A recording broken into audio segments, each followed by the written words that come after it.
पिता पुत्र का दृष्टांत।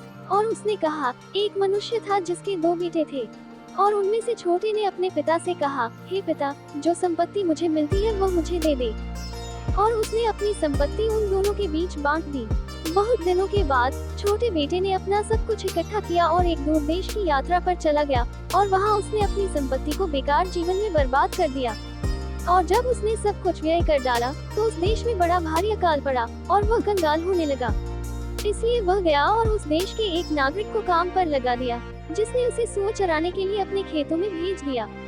और वह उन फलियों से जो सूअर खाते थे पेट भरना चाहता था, और किसी ने उसे कुछ न दिया।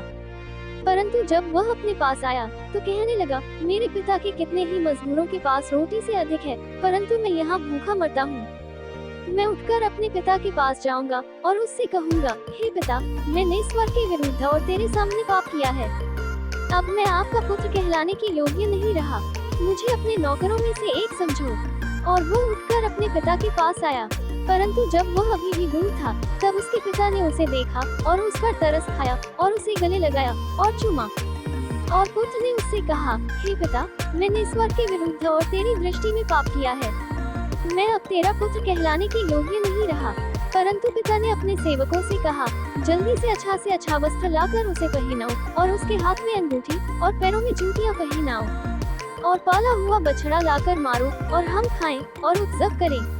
इस कारण मेरा पुत्र मर गया और फिर जीवित हो गया है, वो खो गया था और मिल गया है। और वे उत्सव मनाने लगे।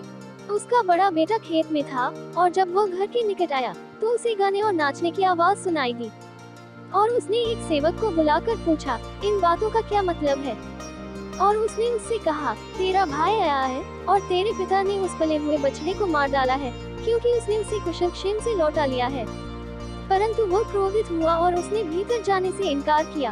उसके पिता ने बाहर आकर उससे विनती की, परंतु उसने अपने पिता को उत्तर दिया, सुन, इतने वर्ष से मैं तेरी सेवा करता आया हूँ और कभी तेरी आज्ञा नहीं टालता, तो अभी तूने मुझे एक बकरी का बच्चा भी न दिया कि मैं अपने मित्रों के साथ आनंद करता। परंतु जब तेरा ये पुत्र आया, जिसने तेरी संपत्ति व्यभिचारियों में उड़ा दी है, तो तूने उसके लिए पला हुआ बछड़ा मार डाला। तब उसने उससे कहा, हे पुत्र, तू सर्वदा मेरे संग है और जो कुछ मेरा है वह सब तेरा है। आनंद करना उचित है, क्योंकि तुम्हारा ये भाई मर गया था और जीवित है, वो खो गया था और मिल गया है।